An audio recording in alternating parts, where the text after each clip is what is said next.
Thank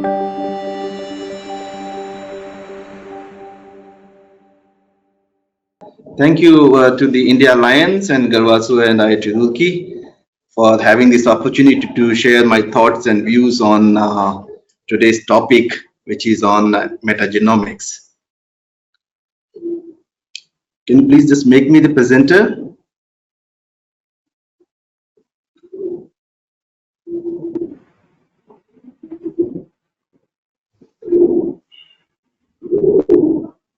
Dr. Mukesh, you have been invited. Okay, so let me share my screen with you.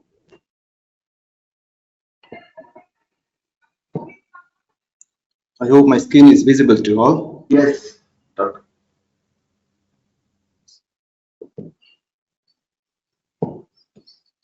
Okay. So I'm going to talk about the metagenomics. Some of you may be familiar, some of you may not be familiar with this topic. So I'll start all about from the basics of the microbiome to measuring and interpreting the microbiome. That's all this topic is all about. So whenever we talk about microbiome or microorganism, I think the first thing that comes into the mind of the people is bacteria, the diseases, the difficulties in treating the diseases. And I also recall back on my days when we used to have several cases of complex diseases or wounds, which were very, very difficult to treat.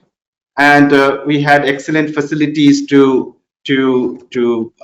diagnose them. We have excellent facility to even find out what antibiotics they will respond to, and we used to treat them. But we have horrendous tasks of treating them, and well known to all the veterinarians, well known to all the medical professionals, that how difficult can be treating certain wounds or certain diseases such as mastitis, which is it's a national problem, treatment of mastitis, where the animals or the humans doesn't respond to the antibiotic. Even if we select the antibiotics using antibiogram, we fail to treat the disease with antibiotics, and it remains a challenging task to the veterinarians worldwide. It remains a challenging task to medical professionals to treat the bacterial diseases with the available antibiotics. Now, thanks to metagenomics, today we are in the era of science where it is possible to profile all the microorganisms that are present in a particular tissue sample, may it be wound, may it be blood, may it be milk, or may it be any other biological fluid, and devise our proper therapeutic strategy for treatment of that particular disease, or to find out novel therapies that can be used for it. So both start from diagnosis of diseases, prevention of diseases, to treatment of diseases. And that's what we are going to talk today, is metagenomics. It has made something possible which was not possible earlier with the traditional methods of diagnosing or traditional methods of microbial culture or microbial profiling. So today we are in that era of metagenomics, and metagenomics is not just about profiling the microorganisms for diagnosis or for treatment. It goes beyond that. It goes beyond to even diagnose, if knowing about the metabolic syndromes, obesities, and other physiological and pathological phenomena. Say, for example, you may be surprised to know that you may have seen people around you who eats less but tend to gain weight a lot and become obese. People like me, I eat less but become obese. On the contrary, you may have also seen many of your friends who ate very, a good amount of assumption food, but they still remain very thin, and we feel very jealous about them. And we blame it to our genetic makeup, we blame it to our lifestyle and so on. You'll be surprised to know the way back in 2005, 2007, people found that this whole obesity and metabolic syndrome could be linked to your microbiota, microorganisms, bacteria that are present in your gut. It's very interesting to note that, when they did the profiling, the Eckerberg's group, the Elizabeth Biggs group, they profiled the microorganism of the obese people, the gut of the obese people, and the gut of the lean people, and they found that the metagenomic analysis of this organism, that the profiling or the type of microorganisms that are present in both individuals are quite different. So the obese people had a lower diversity of gut microflora than the lean people. Obese people have reduced diversity, and particularly the vermiculates group of bacteria were predominant. Gram-negative bacteria were predominant.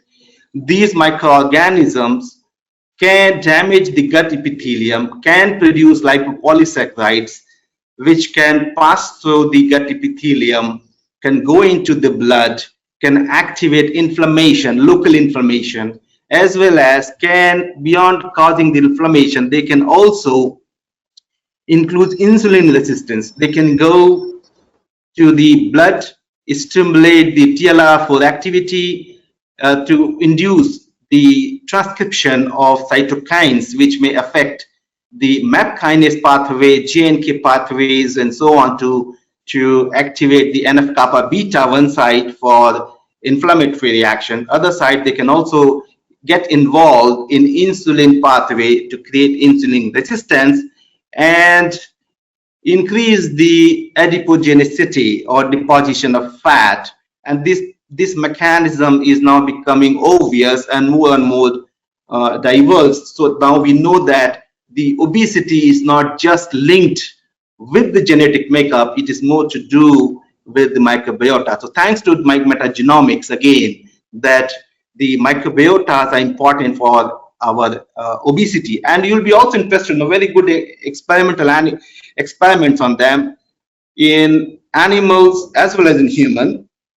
Say what they did was the gut microflora, we call it fecal microbiota, when they transplanted from the obese animal to lean animal, or obese individuals to lean individuals, lean individuals tend to become fatter. With the same food habit, they're becoming fatty and becoming obese. And vice versa were also true when the lean individual gut microflora or the fecal microbiota was transplanted into obese people. Of course, this was less successful, but these were more successful.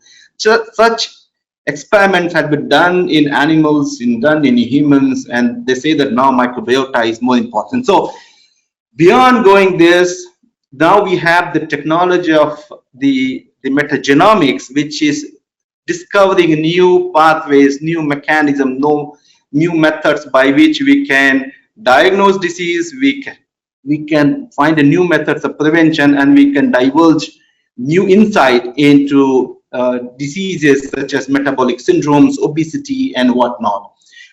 I need not tell you the importance of microorganisms in skin, in milk, in other, even now we are talking of microorganisms being present in brain, what we call as brain microbiota. I'll come back to later. So now we are in a, we all know that microorganisms are present everywhere. They are present in skin, brain, liver, they're present in blood. The tissues which were once thought to be the sterile, like brain, which were thought that there is no microorganisms, even now we know that there could be the presence of microorganisms there. So microorganisms are everywhere. They play a very important role. The total number of cells that we have in our body is about 30 trillion.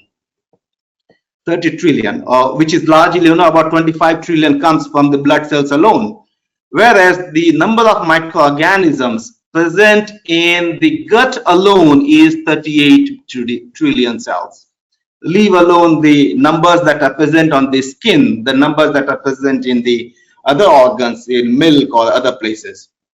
So number of microbiota that are present in our organism, in our body, is far higher than the actual number of cells that we have in our body itself, the body cells itself. So important the microorganisms have been. And the era of metagenomic is something which is diverging these informations, and that's where it comes into the role. Now we are trying to profile microorganisms in every organ such that we can know what are the normal microbiota of an organ in a healthy status, in a diseased status, in a different physiological conditions, different, let's say, lactation period, different feed habits, different dietary schedules, and so on. Microbiome profile has now become a hotbed for many of the things, and many new discoveries are coming up which were hitherto unknown to us. Now let's say the question, what is metagenomics? I've been saying metagenomics. What is metagenomics? So when you say the metagenomics, we have two words, meta and genomics. So it's genomics of all the microorganisms that are present in a particular habitat at a particular time point. Say, for example, all the algae, virus, bacteria, fungi, protozoans that are present in rumen of the cattle can form the rumen metabiome, and analysis of that, the genome of all of them, is what constitute the metagenomics. Now, how to do the metagenomic analysis? How to analyze, how to measure and interpret the metagenome of all metagenome of a particular tissue at a particular time point in a single go, how to analyze them. Traditionally, in the past, we have been doing this with the methodologies of culturing. Earlier days, we all know it, we used to culture one or few, say, for example, if we have the wound sample, the pus, we can take that, culture them, find out few organisms that grow. Many of the organisms will not grow depending on your conditions that you're providing. Say, for example, if you're growing in a nutrient agar, or if a nutrient, or in a blood agar, or in an aerobic condition, anaerobic conditions, depending on that, the number of organisms will grow. So that was not possible. Many of the organisms cannot be identified with that. Initial days, the variant of this method, of traditional method, was to do what we call as culturome.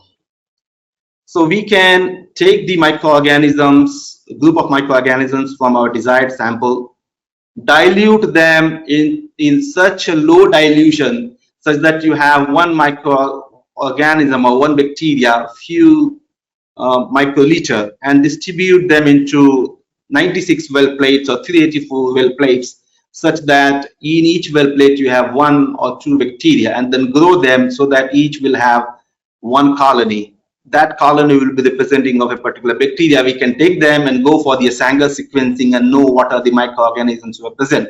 But again, such traditional ways of knowing the microorganisms present in sample have been culture dependent, and we fail to identify many of the organisms for which the cultures were not done. Say, for example, if you take a milk samples, you may be able to get hardly E. coli or maybe Staph aureus in a healthy milk sample. You will not get beyond that. But now we have newer technologies, largely based on the next generation sequencing and the third generation sequencing, which in the previous lecture you have heard of. It is possible now that we can collect the DNA sequences from complete microorganism population that are present in a particular sample and directly sequence them, map them into genome, and find out what are the all organisms present within them. So there is no necessity of culturing the techniques. Directly take them, sequence them, and we can find out what organisms are present. We can do the finding of what organisms are present. We can even go beyond that. We can find out what are the characteristics, what could be the function in that particular habitat, say wound or diabetic wound or normal wound or normal gut microbiota, diseased gut microbiota, normal healthy milk, the mastitic milk, and so on. So the metagenomic is such a important and high throughput tool, such a valuable tool that we can do that all is in a single go. So how to do it? So they are broadly, what we use currently is two methods we use. One is what we call as amplicon sequencing. In amplicon sequencing, say I'm talking about, say for example, bacteria. What we do, we take certain DNA sequences which could be used as a proxy to that particular the organism or that bacteria. In case of bacteria, 16S rRNA is something which is common. So DNA encoding the 16S RNA is amplified by PCR. So particularly the hypervariable region V1 to V9 is something which is the common target, and there are variations in the sequences by which you can identify the different species. So we can amplify, say for example, V3, V4 regions, and this amplification of these genes can then be used for mapping and finding out what genome is present. So how we do it, typically, say if you have if you have oral sample, you want to know about the microbiota of your buccal cavity or the fecal matter, you can collect the sample, then isolate the DNA. After isolating DNA, you can amplify the 16S, the DNA for the 16S rRNA, which we call it 16S rRNA. Now each one has their own challenges, which I'll come back to that later. After amplifying these sequences, you can use normal PCR to amplify. Usually two-stage PCR is done. First stage we amplify them, and next stage we can attach certain adapters so that these sequences can be used for sequencing. And if we want to have multiple samples to be sequenced together, it is also possible, because many of the high throughput machines will allow that. Say for example, the Illumina sequencer or the nanopore sequencer or PacBio, even Pyro sequencer will allow us to do what we call as barcoding. We can, each sample, say if you have 5 samples, we can take 4 samples, we can take these 4 samples. In each one of them, in the sequences, we attach a specific sequence which is unique to a particular sequence. We call that sequence as barcode. Then we sequence all of these sequences and go for the analysis, and after analysis we can demultiplex them to find out what these individuals are.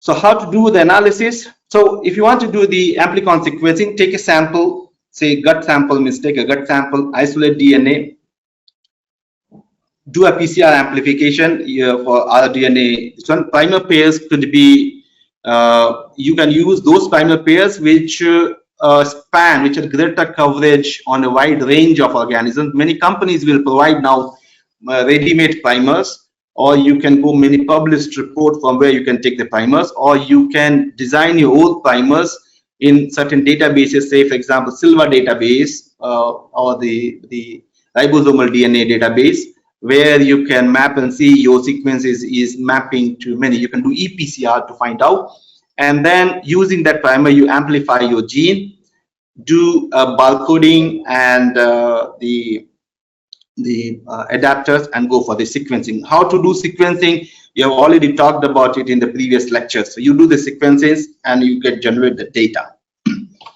Now what we do with the data, say I have taken the example of here Illumina sequencing, which is very, very common. We also follow Illumina sequencing. Of course, we are now moving on to nanopore, which is a large read sequencing method.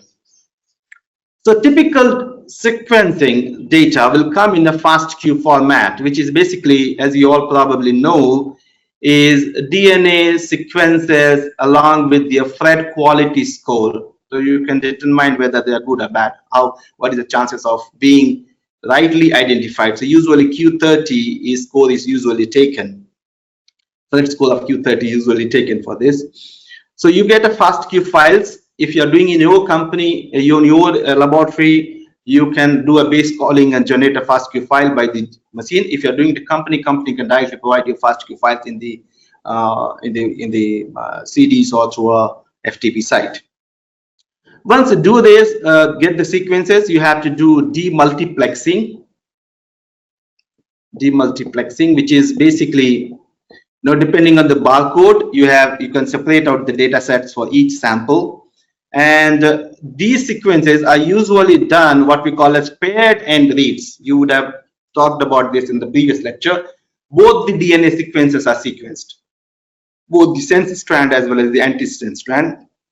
So you merge the reads from the sense and antisense strands and trim out the barcodes, trim out the primer sequences, and do certain quality control to discard data sets which has poor coverage or poor the quality score. So for that, we have several softwares are there, but which can be used, say FastQ or FastP softwares can be used. Trigonometric is another one which can be used.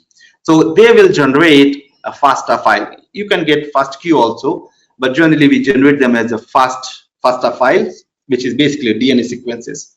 It will be multi-FASTA format for all the sequences that have been sequenced. These sequences can then be mapped to databases to generate what we call what organism they represent, from which organism these sequences has come, which species or which phyla these sequences has come. So there's two methods of doing it. One method which has been used earlier widely is what is called as clustering. Each sequences are clustered. Say if they have a similarity of 97 and 98%, we cluster them together and map them to a database, say Silva database, Green Genes database, or ribosomal DNA databases, to find out which organism they build. So what they generate is OTUs, operational taxonomic units, which is believed that each sequence is representative of one particular sequences. Now, this method has a limitation that in databases may be incomplete, and certain variants or homologs of the 16S rDNA sequences may not be present. So, relatively newer strategy is to use what we call as generate the ASV, amplicon sequence variances, and we have nice softwares to do that. There is tools available within software. The most common tool that we use is QIAM. Now QIAM 2 is available. They have denoising, or QIAM has deblurring option. There's another one, DADA. DADA 2 will have denoising options. You can also use usearch. Usearch can also be, it's had many tools combined, bundled together. So you can use these tools to generate ASV. So these OTUs and ASVs will basically generate a taxonomic table. Means in each sample, what organisms are present and what are the read numbers on that. Based on these, usually our analysis ends here from the sequences. But it is also possible that you can use these sequences to predict their functional tables. Means we can go for gene ontology and pathway analysis. We have software such as PicRes2, which can map your sequences to databases or gene ontology databases or cake pathways to know these organisms are involved in, say, nitrogen fixation in case of soil samples, or it's some diseased. You can map it to big bug-based databases, which is a database of the medically relevant organisms, what diseases they are linked to, say Mycobacterium tuberculosis or some other diseases. So those things are possible, but this has own limitations, not commonly used, although they are doable. They are less reliable, less robust compared to what I'll talk later, the whole genome sequencing. Now, once you get the taxonomic table, from the taxonomic table, which will have the organism that are present and the reads, you can do lot many things. You can do lot many statistical analysis to calculate, say, for example, the alpha diversity, which is richness and evenness of the organism in a particular sample. Means how many types of organisms are present, and what are the individual organisms richness within them. That's what richness and evenness. Usually we do that by doing what called Shannon's index. which ranges from 0 to 1. We can get an idea about the alpha diversity. We also can create a rarefication curve, which will give you again an idea about the alpha diversity. We can also calculate beta diversity, which will give an idea about the diversity of organism between two or more samples. So we have indexes for that, Berry-Curtis indexes, we have impact indexes we have, and so on. So we can make different types of tables. We can also do molecular phylogenetic analysis, say different software such as Mega and all we can use to find out what organisms are present and how they are interlinked over the period of evolution. We can generate corona chart and all to show the interrelationship and all. So amplicon sequencing basically gives this much of idea only: what organisms are present, what is the richness, what is the diversity. And amplicon sequencing is largely done for the bacteria, archaea. You can do it. Say for example, eukaryotes, you can use 18S RNA sequencing. The ITS sequences you can use this. The algae you can use the 23 RDNA sequencing and all, but it cannot be done for viruses and all. It's not possible to do it. So those are the limitations of the amplicon sequencing. There are many softwares available. As I said, there is one famous software is Mothu, now more commonly used QIAM. QIAM 2 versions is available. Dada 2 is also available, which is mainly for the Illumina platforms and to generate the amplicon sequence variants. uSearch is a relatively newer one. It's very fast. See, all these sequences analysis requires computing power and time to handle the data. uSearch is relatively new. It gives much faster. Among these are the common tools, but there are many other tools, and these tools are usually built up with all the other software that are required for analysis of sequences, as I mentioned earlier. You can even generate data on the alpha diversity or the beta diversity, rarefication curves. All this can be generated using these softwares. This software generally works on Linux, but there are versions online like Galaxy where you can do it in the web servers, can also be done. The databases that we use for analysis of 16S RNA sequences, the most common used ones are Silva, which contains the database for both 16S as well as the 18S RNA. So good if you are suspecting that your samples will have contamination from eukaryotic and all, or you can both will be there, so it will help in filtering. Green genes and ribosome. Once upon a time, this used to be very, very famous, but these databases differ in the number of entries within them they have. Some softwares will not only match your DNA sequences with DNA, they also use protein mapping and all, the codon mapping, and also other databases are also used like KEGG for the pathway analysis. You have seed to make the subsections, and then we have PFAM, protein family, and all. So among these, Silva, green genes, and ribosomal databases are commonly used. Certain softwares will, when you analyze downstream, will be specific to certain software, certain databases, so that you have to deal with it. And it is not necessary that you have to use the 16S rRNA alone to do this. It has its own limitations. Say, there could be horizontal gene transfer of RDNA, which will confound the reliability of the data sets. And 16S rRNA also exists in multiple copies.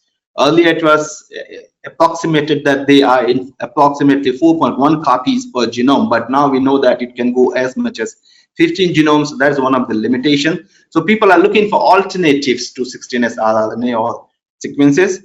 Some of which is very prominent candidates are RPUB, others are AMO, PMO, the PUFM, and so on. These are the sequences which people are exploring. Housekeeping genes, the advantage is that the horizontal transfer of these genes are less likely. That's the basic advantage. The disadvantage is that they are still insufficient for inaccuracy. So what basically do is that we go for the combine this with the 16S RNA sequencing only when we find there is a limitations. So if there is a limitation of 16S RNA, combine that with the housekeeping gene and then try to analyze your data. Now people are also considering using multi-locus sequence typing. So that's also emerging up, new one. But as of now, the most commonly used one is 16S rRNA for bacteria, 18S for eukaryotes, and ITS also, and 23 for algae. Now, as we said, the amplicon sequencing is possible only with bacteria, archaea, not possible with viruses and majority of the fungi. And they are also suffering from the amplicon bias during PCR amplification. Your PCR, depending on the primer bias, depending on the setup, the amplification or the thermal profile of the PCR, or the specificity of the primer itself, you can have biases. This is the disadvantage of this, in which case the other choice is to do the whole genome sequencing. Nevertheless, amplicon sequencing has its own benefits, in its own advantage. It's much cheaper. Whole genome sequencing, as we'll talk very shortly, can be used to profile the complete microbiome, including viruses and fungi. And there is no amplification bias here in this case. Of course, a PCR is involved, but that is PCR is for making library, not to amplify the gene as such in the before sequencing. So the amplification bias is not there. But the disadvantage of the whole genome sequencing is that it's expensive. It requires a lot of the computational power. And as we'll see shortly, the computational programs that are available, they have their own limitations. They are far from complete. That does not may not give you the correct representation. Sometimes there might be error. On the other hand, amplicon sequencing is very cheap, easy to do it for large sample. See, if you are outsourcing it, I think you can do it somewhere around 10,000 to 12,000 rupees for the sequencing. You may get it done. Another limitation of this is the resolution of amplicon sequencing is less. You can get at the best the genus level. If you sequence the whole genome, then we can get it the sequence is higher resolution up to the species. It might be possible, and as I said, you can even go beyond to find out the genes and pathways. So, how the whole genome sequencing is done and what it is. So, in whole genome sequencing, what we do is basically we take the whole genome of organism, we collect the samples, take the whole genome, and fragment them into small, say by sonication or something. We can fragment them into smaller fragments, and each of the sequences can then be sequenced by massive parallel sequencing such as Illumina or PacBio or the nanopore sequencers. So this is the outline of how Illumina sequencing is done. We collect the sample, suppose whatever you want to collect, the swab, oral swab or gut microbiota or milk sample or whatsoever. You collect the sample, you isolate the DNA, fragment them into smaller pieces by sonication or other methods, and then prepare the library. Now this library, you may, those who have attended the last lecture, they know we do what we call as the bridge PCR. Illumina implements bridge PCR so that each of these fragments can be developed into multiple copies, and in the all of the fragments may be represented. So what we call as the library of the DNA. We then do a series of processes. We repair the ends, add overhands, and load them into the flow cells, and then do the sequencing. So at the end of this, when you do the sequencing, again you get data that can be analyzed here. So the data that you will get here again will be in the FASTQ formats. Okay, FASTQ formats, as I said, will have your sequences, nucleotide sequences, along with that for that quality scores based on which you can determine whether it's to be accepted or not accepted. So when you have these sequences, first you have to pre-process them. You have to remove the adapter sequences that are usually added during the library preparation for bridge PCR. And you can also remove the other sequences which are of low quality, low Fred score. As I said, usually U30 and all is preferred. And you may also like to do filtering. So if you are collecting, say, blood samples, and you are targeting only for the microbiota, it will also have even if whatever purifications you do, you will have some contamination from the blood samples itself. So you would like to filter them out. So you can use program. There is a number of software we can use. Trigonometric for quality control. Bautic can be used for filtering. Or there is another pipeline called need data, which is incorporating all of this to do the filtering as well as the processing. And this filtering is very, very, very vital, as we'll see when we are talking of the challenges to this. When you collect the samples, say, nowadays a lot of talk is going on about brain microbiota. People say there's some report, they said brain, which has very solid, strong blood-brain barrier, doesn't have microorganism unless they're diseased when the brain blood-brain barrier is breached. But then people have found that there could be microbiotas are involved. And that microbiota, they say, is naturally present, and that may be the cause of the neuronal disorders or neurodegenerative diseases that may be related to the health status or mental status of the animal, stress conditions of the animal. So a lot of research is going on.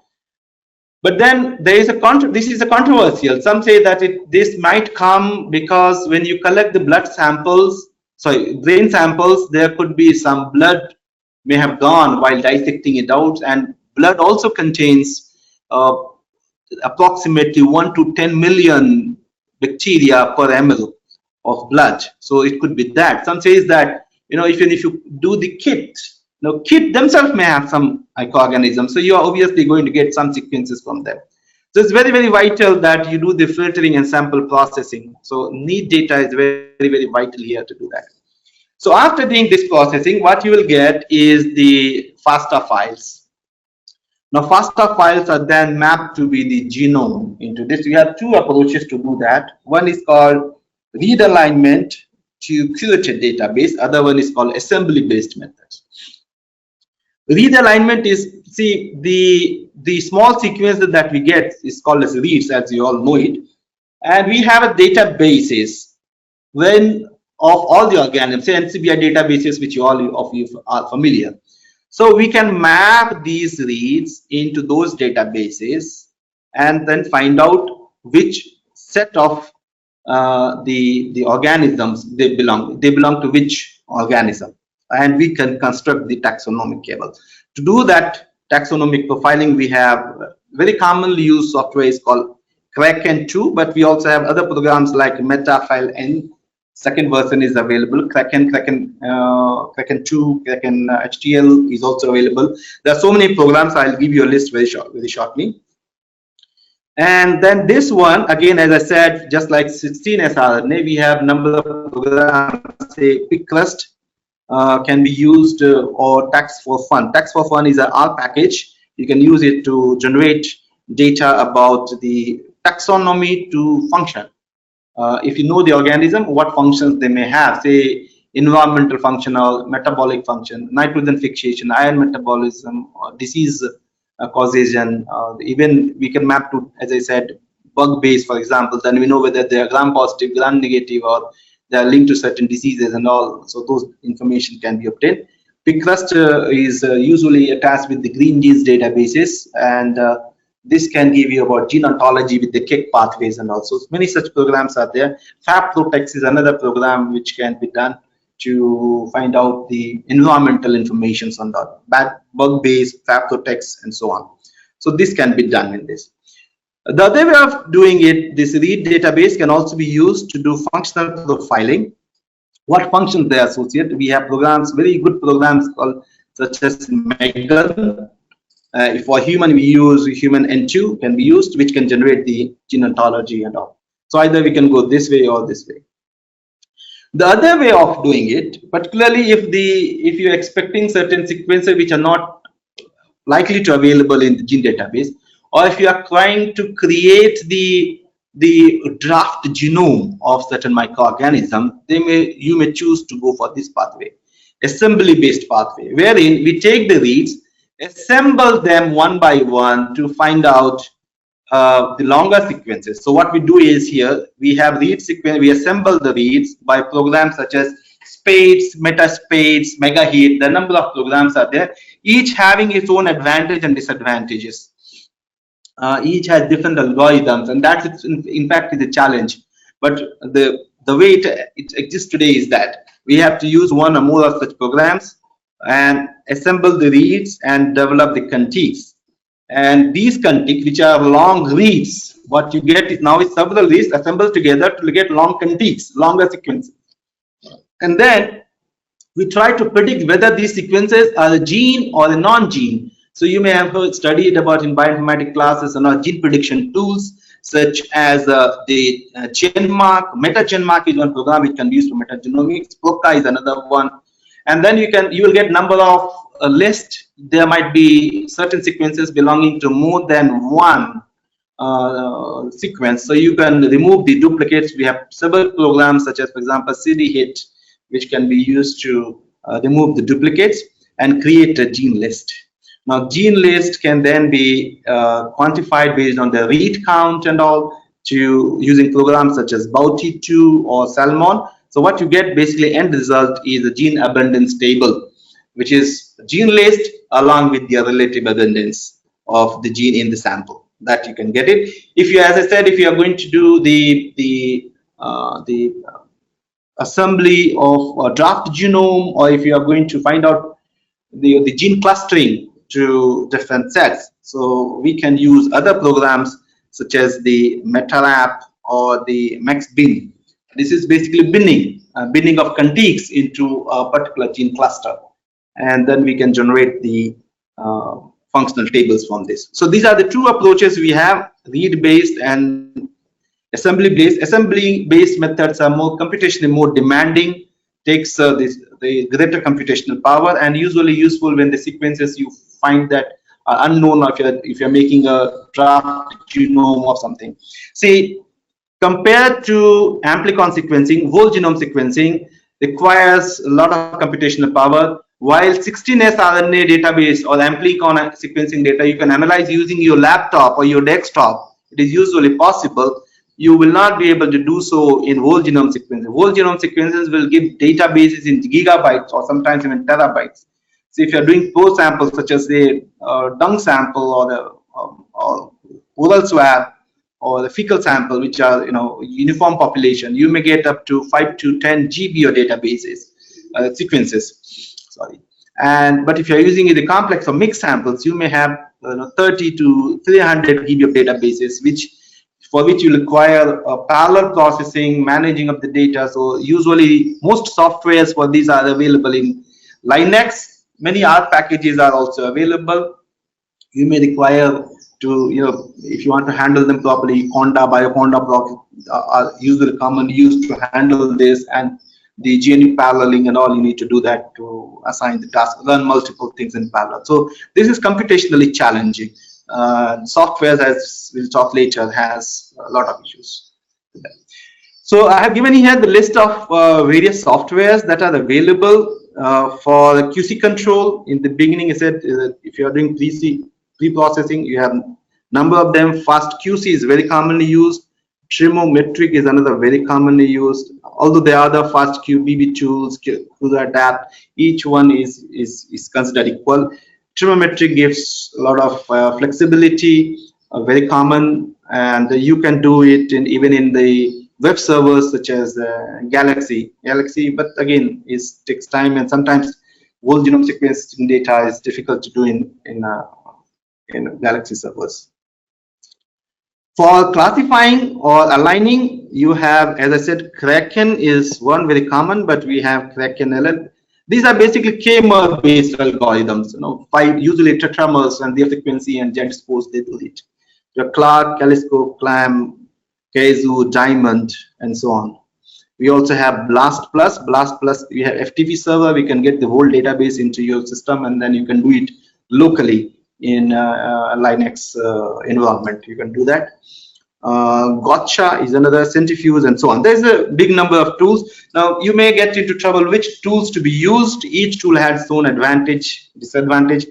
There are a number of articles on this which are comparing these articles and say that which one has limitations. So usually people combine. The most common one people use is Kraken. Is very, very common. If you are doing the assembly, so we have megahead spades, mega spades, ray meta, velvet, meta velvet, meta velvet, velvet, and so on. These are the common programs that we have. Similarly, you have for assembly the config binning. If you are doing for binning, we have max bin. In fact, max bin 2 is now available, which is very popular. Max bin, you have concat, metabat, and so on. You have MetaQuest for assembly and binning in the quality assessment on this one. So max bin 2 is one of the very common used ones for doing this. So number of softwares are available to do this.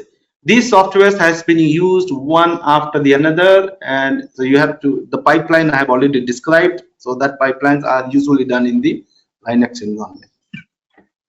So before I go into applications of it, let's quickly give a recap of what we have talked so far. We said about amplicon sequencing and whole genome sequencing. Amplicon sequencing is usually for identification of organisms and their diversity analysis. Usually it doesn't go beyond it. If you have a large number of samples, you just want to know what organisms are present and what is their richness, then what is diversity, alpha diversity, beta diversity. Amplicon sequence is cheaper, easy to perform, easy to do it. Some of the limitations of this is, he said you cannot do it with viruses and all. If the sequence is not known in the database, you cannot do that. So sometimes if you get short rates, difficult to identify unambiguously, but that's something we have to deal with everywhere. Whole genome sequencing, on the other hand, gives a complete picture of genome, including the identification of species through identifying different genes present therein, the location of the genes, different operons present then, the transcriptional units, control elements, including translational units that are present within them. So this gives the resolution that you get with species is you can go to species level. Here usually we can go up to genus level, not beyond that, because the 16S RNA sequences will not have that much resolution.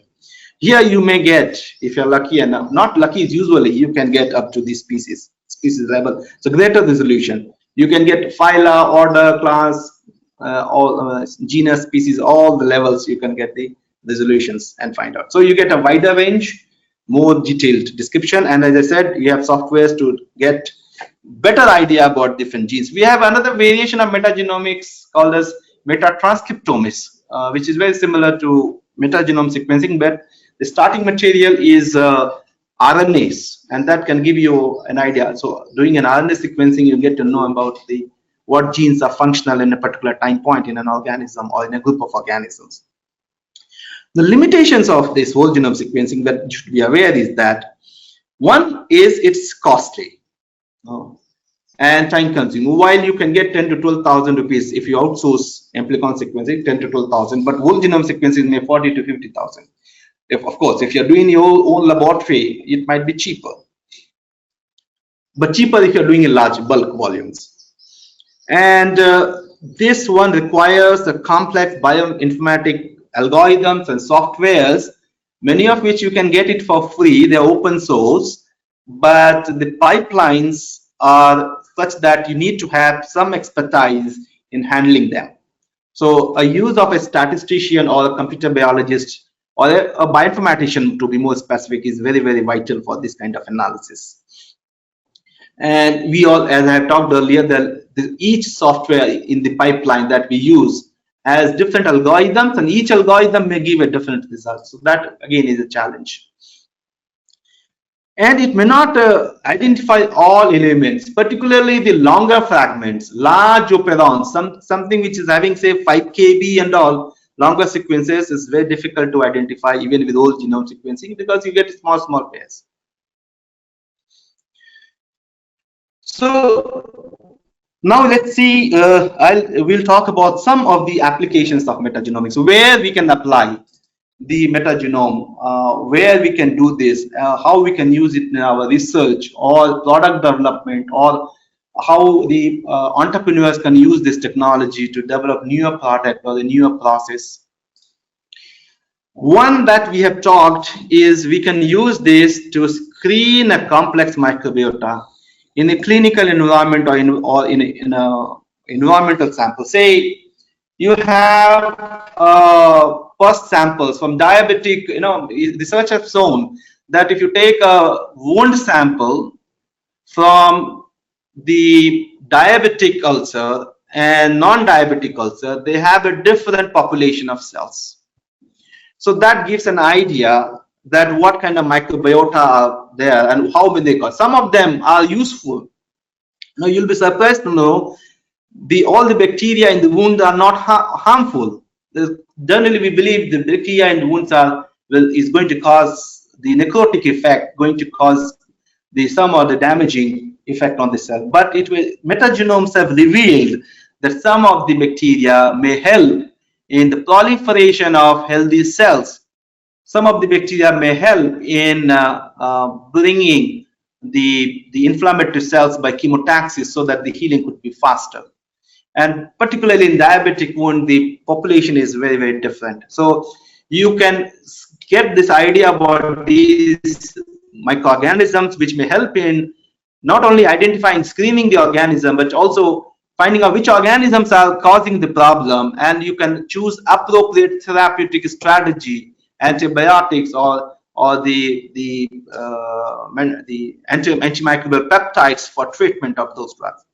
You can also do that in environmental samples. Say you have water samples from arsenic. Arsenic is a very big problem in certain part of our country, like Bihar and West Bengal. Many areas are predominant with arsenic organisms, and you would like to know that you can expect the organisms or bacteria which are thriving on arsenic rich water sample or soil sample. That means they are capable of metabolizing them or sustaining them. So some of them might be useful for devising new strategy for arsenic remediation. You can take the samples, the water samples or soil samples from arsenic rich area and a clean area, and then combine them to find out which organisms are predominant and how they can be used for the arsenic remediation. Or say if you take it for petrol bunk, and you can find out what can be used for phenolic removal of phenol oil or newer bacteria for the dealing with the microplastics, which is becoming a headache nowadays, or oil spillage in seas. All those is possible. You can do, of course, phylogenetic analysis if you have the grid samples from a particular source, and you can do phylogenetic analysis. That's very, very basic that we can do it. The best thing is, which was hitherto not possible with cultured organism, was the catalog of organisms that we know in a particular habitat was smaller. With the metagenomics, now we are getting to know new organisms which were earlier not known because they could not be cultured. So new uncultivated organisms are being identified. The catalog of bacteria are increasing. As we will see shortly, say for example, as I said, milk. If people, when you culture the animal milk or human milk, we usually get a few organisms in your culture. Say E. coli, non-pathogenic E. coli in case of healthy milk, or Staph aureus and so on. But when we did the metagenomic analysis, it was revealed that there is a very large population of organisms that are present. So is the case with blood. We think that blood is sterile, but no, blood is not sterile. Metagenomic studies have revealed that there are up to 1 to 10 millions of bacteria per milliliter of blood. That's what was not possible earlier. So you can identify new uncultivated organisms, those we could not identify with culture only. We can also use to understand the different populations within a microbiota. Say on the skin sample, skin, we know that many bacteria are residing. Some of them we know, many of them we don't know. So under different conditions, dry skin versus the moist skin, or the healthy animal versus unhealthy animal, what are the organisms of microbiota that are present, and how they interact with themselves, how they interact with the environment. That analysis can be done with the metagenomics. Say in the skin, for example, we know that certain microorganisms releases antibiotics or antimicrobial peptides which kills other organisms, which are an important source of discovering new antibiotics which were not known earlier. That's where I'll talk more about this later. And we can also use this to identify novel enzymes of industrial importance. Say, it has been done that xylase is an enzyme which is very useful for pulp industries. Cattle rumen have microorganisms which can digest xylase, the plant tissues by xylases, and these xylases has a lot of application in there. So the certain scientist has explored the metabiome of the rumen and then found that certain organism has xylase productions which in a good amount that could be increased and can be fermented in a large fermenters to produce very stable xylases for industry application in pulp industries. So novel enzymes, novel antibiotics can you find out. Probiotics, the functional foods, we know many of you are available. We talked in the beginning of this lecture how we can use this for, say, the obesity or the metabolic syndrome, treatment of metabolic syndromes, or treatment of mastitis. See, if there is a microbiota, say for example in the milk samples, if there is a microbiota is available, they are in a particular state of homeostasis. If there's a dysbiosis, if the microorganisms are imbalanced, then obviously the metabolome of that area will also be imbalanced, and vice versa. So changes in the metabolite composition can have effect on the microbial composition. So it might lead to development of new metabolic modifiers or probiotics that might lead to better treatment of the diseases. And I'll give you a very good example of this probiotic and metabolic modifier shortly, taking some examples. Let us take some examples of this. So milk microbiota, an area where we are working now. Earlier, it was believed that milk microbiota is milk is traditionally considered there's not much microorganisms there. Milk is considered usually sterile, but there are a lot of microorganisms. We knew it. With the advent of next generation sequencing, particularly after the pyrosequencing and Illumina sequencing, and now more recently the nanopore and PacBio, we found that the animal milk as well as the human milk has a plethora of microorganisms which were earlier unknown to us. Although we do not know what is the source of it, the metagenomics also revealed, it's a comparative analysis and lineage tracking using statistical tools has revealed that the intestinal metabiome or the milk microbiomes are very much related. Of course, this study is still going on. They say that in the intestine, the metabolic analysis have revealed, and fetal maternal transplantation studies, these two studies combined together, has revealed that the gut microbiome may go into the epithelium, may go even into the blood, may go even into, may be taken up by the microorganisms, the macrophages and all, travel all the way and come into the milk, the udder. Not just the milk udder, they may go onto the liver. There are documented evidences that ruminal microorganism can pass through the ruminal epithelium, go into the blood vessels, lymphatic vessels, and cause the liver abscess. There's the documented evidence, thanks to metagenomics. Similarly, there are evidences that say that gut epithelium may be crossed by the microorganisms that are, or the microbes that are present in the epithelium, go from the mother's gut to the lymph nodes and the blood circulation, from where they may come into mammary gland, and from the mammary gland they may be poured into the milk microbiota. And this milk microbiota is important for the homeostasis. We may ask question, why? See, nature As we all know, if there is something that must have a purpose, so the question comes, why does the milk microbiota has? Does it have a function?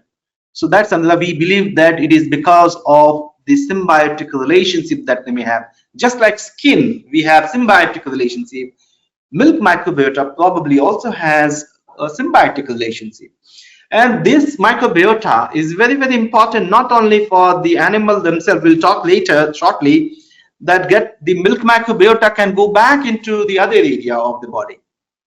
And we all know that this microorganism can go into the infant. So the milk microbiota are also important for colonization of intestinal or gut microbiota in the infant, in the baby, and this applies both for the humans as well as the animals. So how important it is. Milk is not just a source of nutrient, not just a source of the antibodies in the early stage of life, but also they are vital for establishing the gut microbiota. And we'll also shortly, the gut microbiota in turn are linked to the health status of the animal. They are linked to the feed intake. They are linked to the growth rate of the organism. Depending on the different types of microbiota can cause different rate of growth, different rate of the feed intake, and that in turn will affect overall health of the infant, the growth of the infant, and that has direct relevance to the animal's productivity. And that has also direct relevance to the health of the consumer, human, who consumes the milk. Same milk, when they come to the human, they will also become a part and parcel of our gut and will affect the gut microbiota. Dietary influences, we all know about it. And then in human, we have in the beginning because they could have the obesities and the being lean are linked to it. It is linked to the several metabolic syndromes, linked to the stress even. I'll talk about that shortly. So number of studies has been done and number of organisms have been identified. This study is ongoing. There in many species. Say for example, you see cattle. There are different research reports dominance of different species. There is no commonality. This may be because of dietary variations from the animal to animal. This could be because of the regional differences. Animals of Indian origin, animals of Malaysian origin, animals of that origin, US origin have different feeding schedule. Say for example, if you feed concentrates, they may have different the microbiota profile. This could be different parity level. This could be a different level of lactation. So there is a lot of variations between the cows to cow. And as I said, these sequences nevertheless have increased the number of organisms, and there's a breed differences. In a very interesting study conducted in India in Anand Agriculture University, the three very nice Indian breeds, the two Indian breeds, sorry, the Kangaraj and Gir, they compared the milk microbiota and compared them with the crossbred animal. So when they did the culturome, when they cultured the organism, they found that Kangaraj had only Escherichia coli, Gir has E. coli, the crossbred has Staph aureus. Now where from it comes remains to be discovered. When they did the metagenomic analysis, they found that the culturome or culture dependent identifications have missed out a lot many other organisms. See, in case of this, only 30% were E. coli, rest all belong to many other species. In case of Gir, only 26%. In case of cross with Staph aureus, a percent less than 50% of the organism.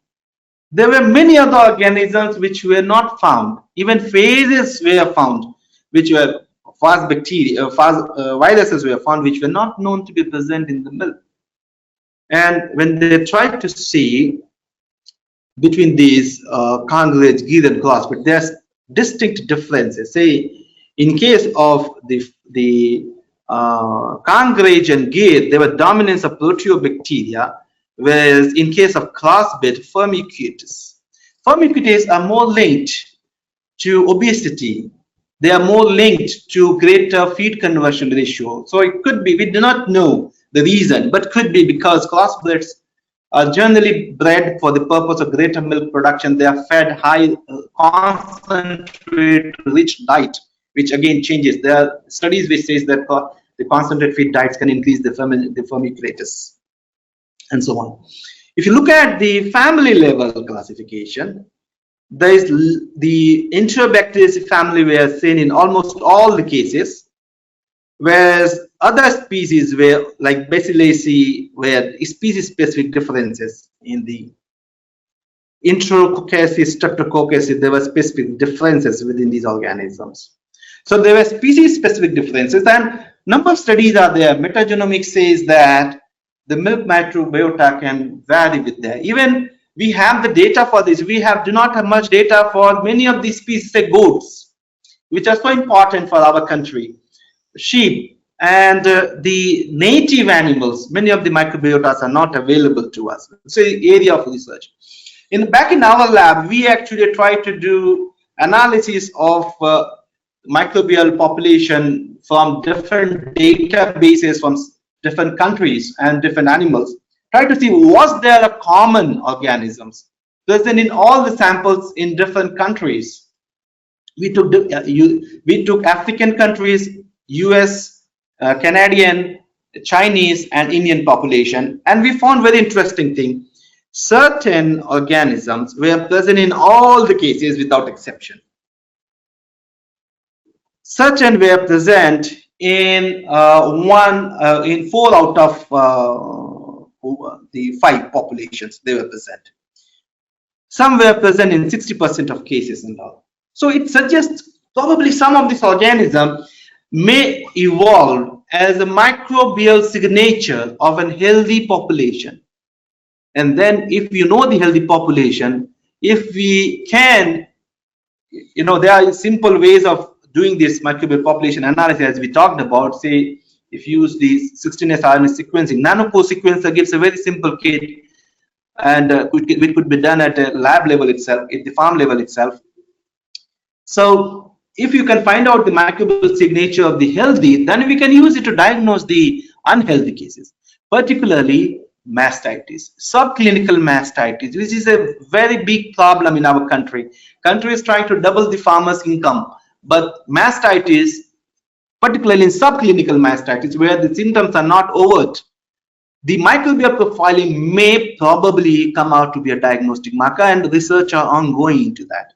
And if we can find out, we can probably also look into the metabolome and see if some metabolic modifiers can be used to alter this, the microbial profile of unhealthy animal back to the healthy animals.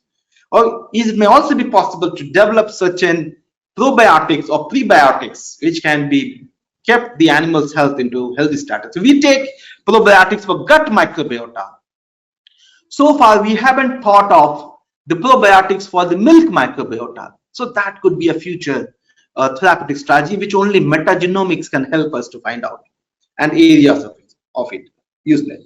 There's a very interesting study. I took it here to understand how important metagenomics could be. So this is a metabolic profiling of healthy and mastitic animal milk, sorry, intestine. So what they found that if you have mastitis animal or healthy animal, obviously milk microbiota will differ. Not many works are there. This study in 2018, they found that in healthy and mastitic cows, the intestinal microbiota will also different.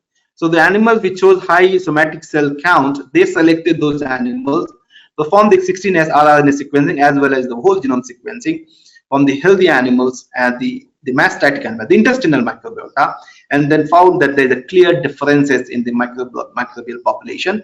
You can see certain populations were very, separate. The PCO analysis, principal component analysis, the predominant in mastitis, and so were the case with the whole genome sequencing. So certain organisms, in mastitic animals, the microbiota were disbalanced in the intestine. The other report which says that even the endometrial microbiota may also get changed. That report is also there.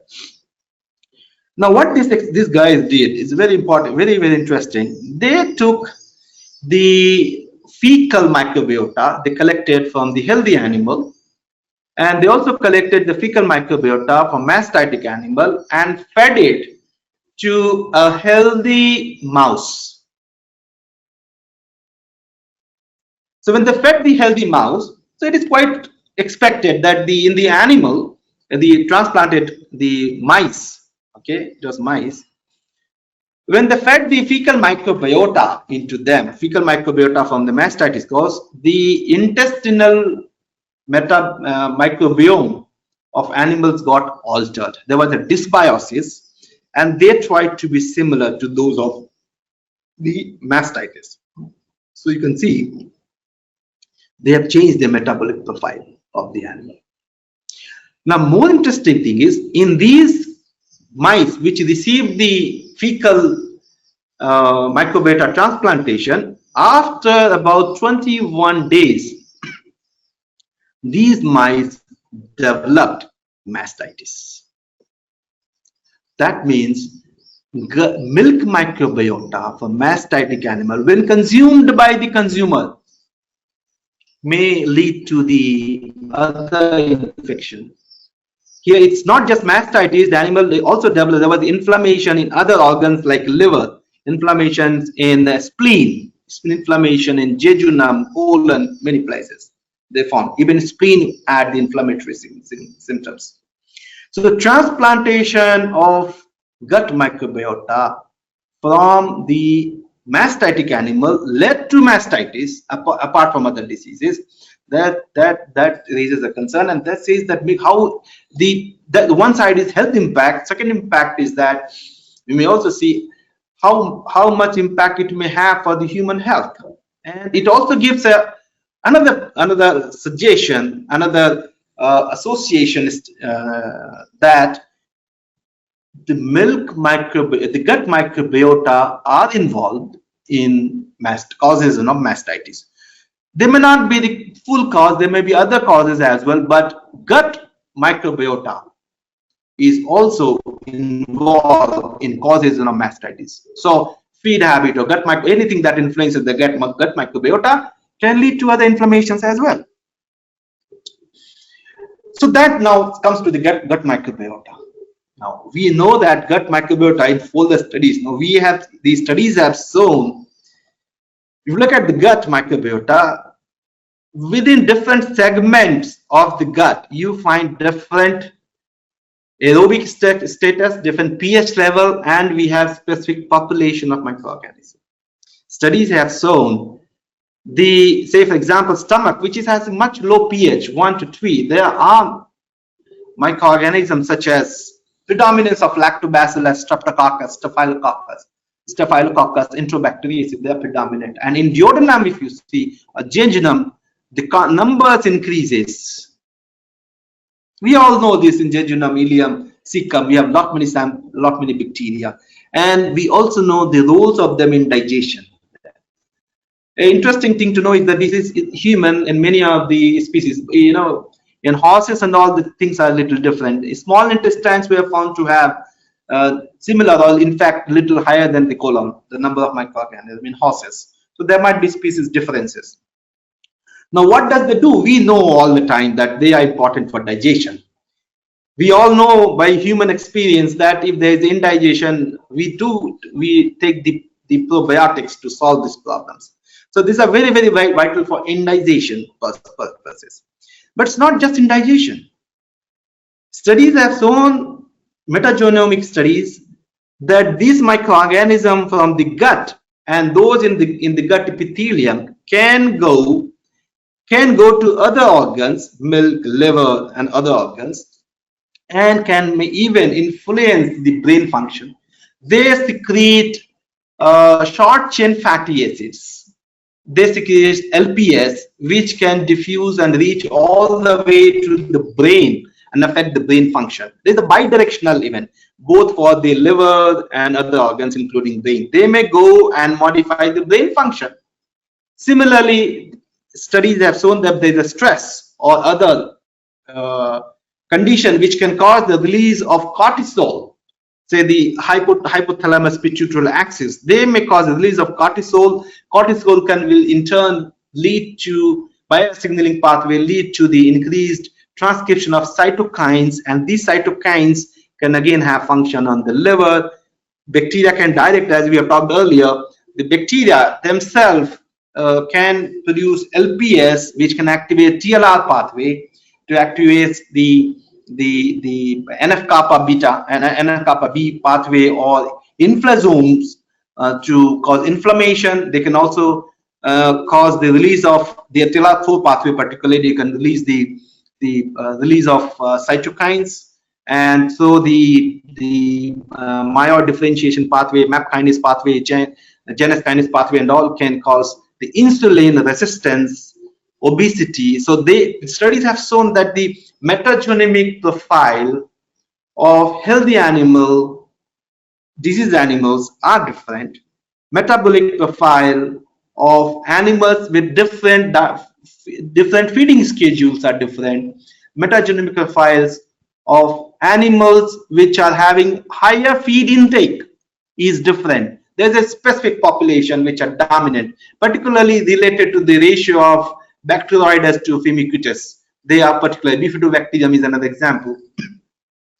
They can be useful. They can affect the feed intake. They can affect the growth rate of the individual. They can affect the food conversion ratio, very, very vital for the food animals such as pig or beef production in other countries. They're also very, very important for the health status of other organs. So we can use this, we can harness this potential of metagenomics to animal productivity. It can also be used for animal selection, say gut microbiota. You can analyze if you have two groups of pig or cattle which are known to have different different growth rate, for example.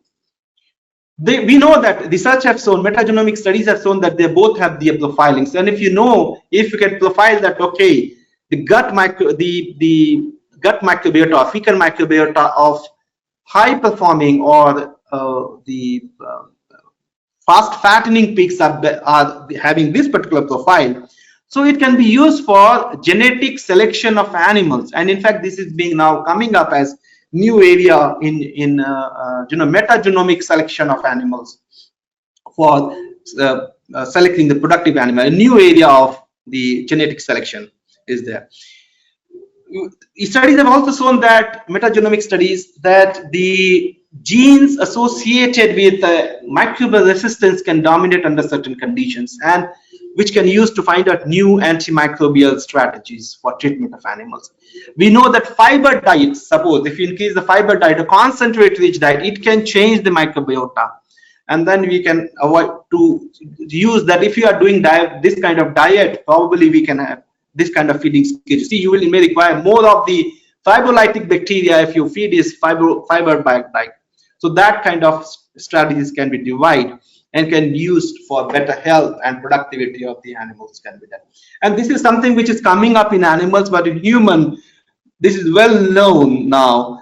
The functional food, the use of prebiotics, use of the probiotics, postbiotics, all are coming up into that. Lactobacillus probiotics, we all know it's very, very common nowadays. We do Yakult, that TV advertisement that comes, yogurts, the curd that we eat, all those seems to have the pathways and how they can do. So if the microbial analysis of microbiome can help to identify newer probiotics that can help to increase the gut health, and by improving the gut health, they can have better impact in other organs, say brain function, tolerant to the stressful condition, mental health status, reducing the metabolic syndromes, particularly the insulin sensitivity, obesity, and so on.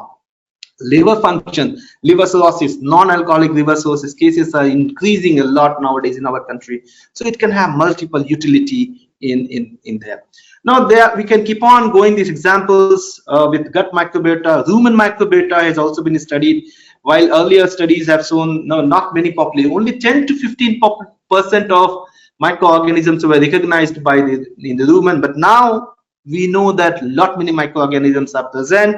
Wood profile is available for different species, cattle, goat, sheep, under different forage conditions, different dietary schedule, different parity level, and so on is there.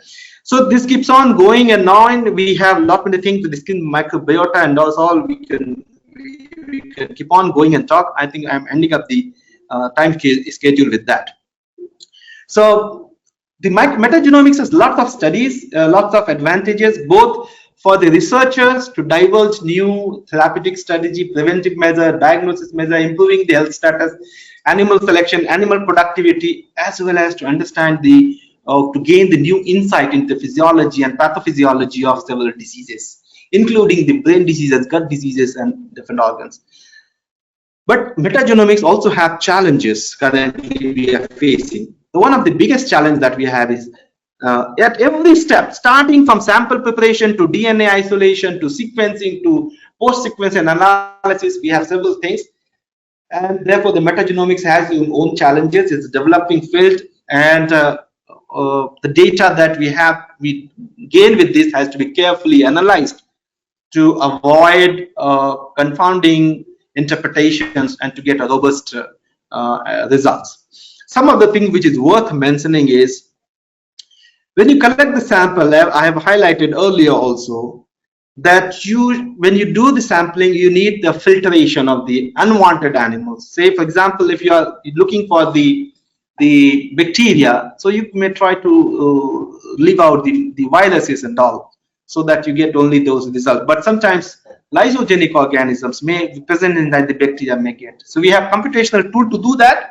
But computational tools may also present false negatives because of homolog sequences are not present in databases. When you do the DNA isolation, particularly if you're taking the DNA isolation from extreme environment, highly alkaline or highly acidic situation, then you will find that there will be DNA damages during the shearing damage to DNA, small site damage. The DNAs are difficult to then process. And if the DNA becomes smaller, you have to increase the sequencing coverage, which again will require the computational power and all. Now, sequencing itself, we have talked earlier, is associated with the need for computational power, the need for speed, computational power, computational resources, particularly whole genome sequencing, because it generates gigabytes, even terabytes of data, depending on the sample types you are processing. There could be errors in assembly because there is interspecies similarity in certain sequences, and that's a very big challenge now. That's why a number of algorithms, number of softwares have been developed to handle this, but so far none has been able to solve this problem. Different algorithms will give different results. Now, if you are doing the OU2s and all proxy sequences, we know for certain species, but for many species, it's not known. See, 16S DNA you can use for bacteria, but many species it's not known, and we have talked about the limitations of this. And short read sequences such as Illumina sequences may identify the operons, may identify genes and all, but long operons or mobile insertion elements which are longer than 5 kb and all are sometimes difficult to identify with this one. And functional analysis, this is going on. It is a rapidly growing field. The functional analysis gives a lot of idea to us, but still it has its own lot of limitation. I think I'll stop my talk here. Thank you very much for your listening